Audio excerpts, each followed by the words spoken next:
Hello friends, मैं विनय निर्भीक। Friends, आपका एक बार फिर से हमारे चैनल पे स्वागत है। तो फ्रेंड्स, आरआरबी एमआई के बाद आरआरबी एनटीपीसी रिज़ल्ट की बारी। जी हाँ फ्रेंड्स, आप लोग जान रहे हैं कल जो है आरआरबी एमआई कैटेगरी का रिज़ल्ट आ चुका है। तो अब आप लोग आरआरबी एनटीपीसी रिज़ल्ट का वेट कर रहे हैं। तो फ्रेंड्स, इस दिन आएगा रिज़ल्ट और इस दिन से सीबीटी 2 शुरू। अब ज़्यादा समय नहीं बचा है, तैयारी में लग जाओ। सीबीटी 2 की तैयारी ऐसे करोगे तो ज़रूर नौकरी मिलेगी। जी हाँ फ्रेंड्स, मैं अभी आपको कुछ बताने वाला हूँ कि आपको कैसे सीबीटी 2 की तैयारी करनी चाहिए ताकि आपको कहीं भी कोई प्रॉब्लम ना आए। और मैं आपको लगातार कह रहा हूँ सीबीटी 1 बीतने के बाद से ही कि सीबीटी 2 को आप बिल्कुल हल्के में ना लें। सीबीटी 2 और सीबीटी 1 में बहुत ज़्यादा डिफरेंस है, दोनों को आप बिल्कुल कंपेयर नहीं कर सकते हैं। उसके पेपर का लेवल बहुत अप रहने वाला है सीबीटी 1 के कंपैरिजन में।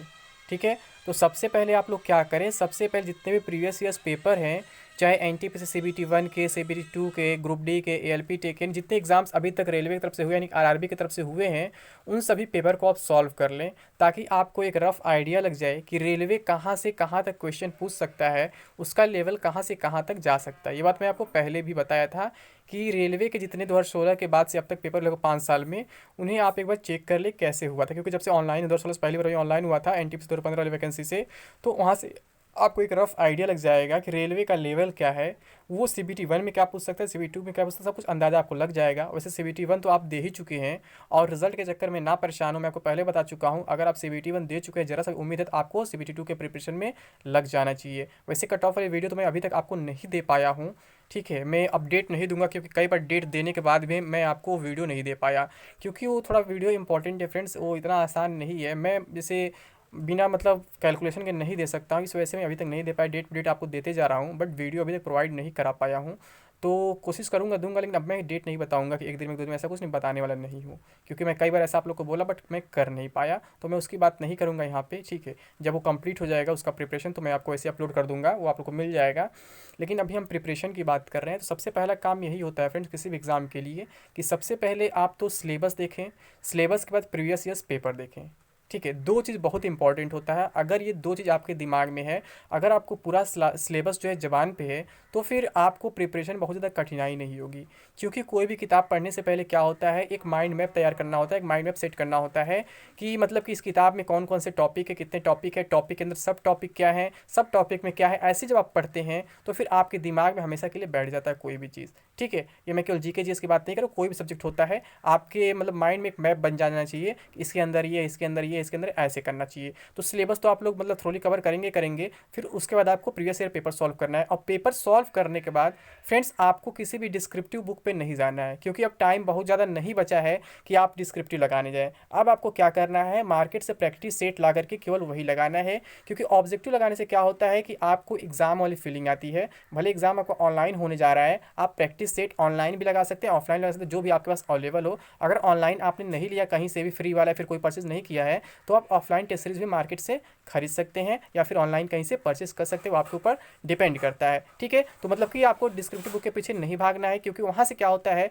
वहाँ से आप पढ़ने को तो सब कुछ पढ़ डालते हैं, लेकिन ये नहीं पता चल पाता है कि आपके दिमाग में कितना गया, क्योंकि वहाँ पे आप अपने आप को चेक नहीं कर पाते हैं, क्वेश्चन आंसर के फॉर्म में नहीं रहता है। और जब कोई बुक क्वेश्चन आंसर के फॉर्म में रहता है, यानी कि आप पहले अपने आप को चेक करते हैं बिना आंसर देखे, फिर उसके बाद आंसर मिलाते हैं, एनालाइज करते हैं, तो आपको एक आइडिया लगता है कहाँ आपसे क्या मिस्टेक हुआ है, फिर वो मिस्टेक दोबारा होने के चांसेस काफ़ी कम हो जाते हैं। इसलिए अब आप डिस्क्रिप्टिव बुक के पीछे मत भागिएगा, क्योंकि टाइम कम बचा है। और अगर बहुत मजबूरी है डिस्क्रिप्टिव बुक के पीछे भागने का, तो आप लूसेंट मैक्सिमम 5 दिन तक देख लीजिए, उससे अधिक नहीं। 5 दिन से हम उस पर देंगे, फिर आपका नुकसान होगा, आप प्रैक्टिस सेट नहीं लगा पाएंगे। प्रैक्टिस सेट आपको कम से कम 20 लगाने हैं। अगर आप 20 प्रैक्टिस सेट लगा लेते हैं तो आपके लिए काफ़ी फायदेमंद साबित होगा। ठीक है, तो ये आपके प्रिपरेशन की बात हुई। अब हम बात करते हैं रिजल्ट के बारे में। कल जब से आया एमआई कैटेगरी रिजल्ट, तब से आप लोग का मन कहाँ पहुंच गया है, एनटीपीसी पे, जो बहुत दिन से आप जिसका वेट कर रहे थे। तो फ्रेंड्स, एनटीपीसी का जो रिजल्ट है, मैं आपको पहले भी बता चुका हूँ, एक रेलवे का रूल होता है कि मतलब कि उनका पूरा स्टेज एक दूसरे से ज्वाइंट होता है, बाइंड अप होता है, कि अगर उन्हें सेकंड स्टेज के लिए जानकारी मिल जाती है, इन्फॉर्मेशन मिल जाती है कि सेकंड स्टेज कब तक करा पाएंगे, तभी वो सीबीटी 1 या स्टेज 1 का रिजल्ट देते हैं। ठीक है, तो अगर इनके पास दिसंबर में डेट मिल जाता है CBT 2 का, तो ये लोग अक्टूबर लास्ट या फिर नवंबर में रिजल्ट दे सकते हैं। अगर दिसंबर में इन्हें डेट नहीं मिल पाता है तो जनवरी में डेट मिलता है, तो रिजल्ट जो है नवंबर में जा सकता है या फिर दिसंबर फर्स्ट वीक तक भी जा सकता है। जैसा कि मैं आपसे शुरू से कह रहा हूँ कि आपका जो NTPC CBT 1 रिजल्ट है अक्टूबर से लेकर के दिसंबर के बीच कभी भी आ जाएगा। और आप लोग जो उम्मीद कर अभी कमेंट बॉक्स कुछ लोग बोलेंगे कि रिजल्ट इसी महीने आएगा और अक्टूबर में एग्जाम हो जाएगा, तो ये बिल्कुल पॉसिबल नहीं है फ्रेंड्स, क्योंकि इतना जल्दी रिजल्ट भी प्रिपेयर नहीं हो सकता है और ना ही प्रिपेयर अभी तक हुआ है, और अक्टूबर में एग्ज़ाम कराना भी इतना आसान नहीं, इतना अचानक। तो आप इस सब चक्कर में ना पड़े। ऐसे क्या होगा, आपके अंदर केवल निगेटिविटी आएगी, टाइम काफ़ी कम बचा है, मैं प्रिपरेशन नहीं कर पा रहा हूँ, ये नहीं कर पा रहा हूँ, वो नहीं कर पा रहा हूँ।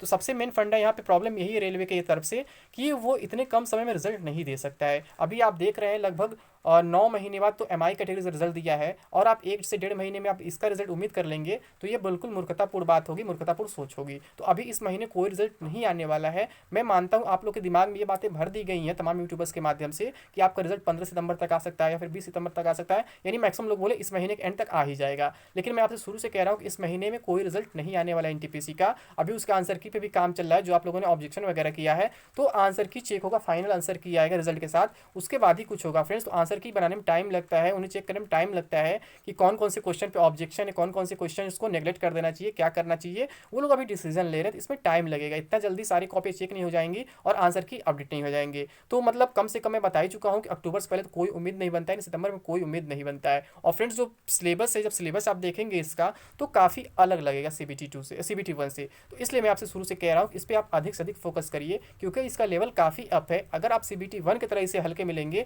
तो फिर आपके लिए महंगा पड़ सकता है। आप भले CBT 1 में 80+ स्कोर कर लिए हैं, लेकिन CBT 2 में 80+ स्कोर करना इतना आसान नहीं है। वैसे CBT 2 का पेपर जानते हैं 120 क्वेश्चन का या 100 का था, तो मतलब कि वहाँ पे क्या है 80% मैं कह सकता हूँ, 80+ नहीं बोलूँगा, 80% स्कोर करना इतना आसान नहीं है। तो आप समझ सकते हैं फ्रेंड्स कि इसका लेवल कितना हाई रहने वाला है। अगर आप लोग पिछले एग्जाम्स रेलवे के दिए हैं, चाहे पिछले NTPC CBT 2 दिए हों या फिर ALP टेक का CBT 2 दिए होंगे, तो आपको आइडिया होगा कि रेलवे कितना ज़्यादा डिफरेंस ला देता है CBT 1 और CBT 2 में। ठीक है, मैं दोनों पेपर दिया था, मैं NTPC नहीं दे पा, छोड़ दिया था। ALP टेक का पेपर जब मैं दिया था CBT 2, तो मैं बताया था आपको कि कितना लेवल अप कर दिया गया था। वहाँ पे क्वेश्चन ऐसे ऐसे थे जिसके बारे में आप सोच भी नहीं सकते हैं कि ये कहाँ से आया, किस बुक से आया, किस सब्जेक्ट से, मतलब कंफ्यूजन होता है क्रिएट वहाँ पे। इसलिए मैं आपसे कहता हूँ फ्रेंड्स, इसके लिए आपको अधिक से अधिक प्रैक्टिस करना होगा। आप चाहे ऑनलाइन मॉक लगाएं या फिर ऑनलाइन मॉक लगाएं, लेकिन अधिक से अधिक मॉक की जरूरत है, ज़्यादा थ्योरेटिकल बुक पढ़ने की जरूरत नहीं है। पहले आप क्वेश्चन फॉर्म में उसे समझे, फिर उसके बाद उसका एनालिसिस देखें थ्योरेटिकल फॉर्म में, तब आपको ज़्यादा क्लियर रहेगा कि आपसे क्या पूछा गया क्वेश्चन में और आपको क्या उसमें नहीं आ रहा था, और इसके अलावा क्या इन्फॉर्मेशन इसमें अटैच किया जा सकता है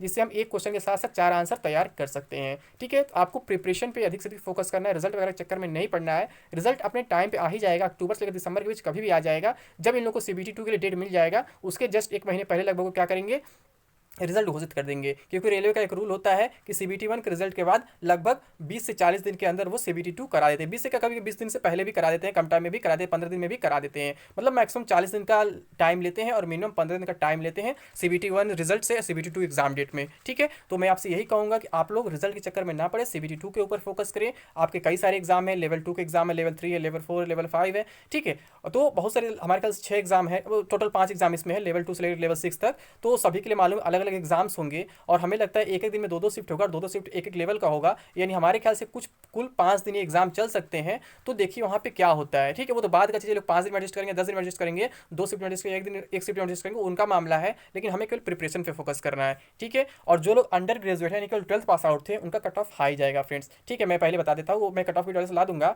लेकिन मैं वो बताऊंगा कि वहाँ कट ऑफ कैसे हाई जाएगा, क्लियर कर दूंगा। क्योंकि मैंने देखा यूट्यूब पे बहुत सारी वीडियोस पड़ी हैं जिसमें बताया जा रहा है कि 12th कट ऑफ कम रहेगा, ग्रेजुएशन कट ऑफ हाई जाएगा, क्योंकि वो अधिक सैलरी वाले पोस्ट है। तो मैं उसका रीजन दूंगा क्यों 12th वाली कट ऑफ हाई जाएगी, ग्रेजुएशन वाली कम क्यों जाएगी। मैं इसका रीजन आपको जब कट ऑफ वाली वीडियो लाऊंगा तो उसमें बता दूंगा डिटेल में कि क्यों ऐसा होगा। ठीक है, तो अभी बस इतना ही समझिए, आपका CBT 2 बहुत इंपॉर्टेंट है। अभी आप ना CBT 1 रिजल्ट के बारे में सोचे ना कुछ सोचे। ठीक है, तो अभी के लिए बस इतना ही।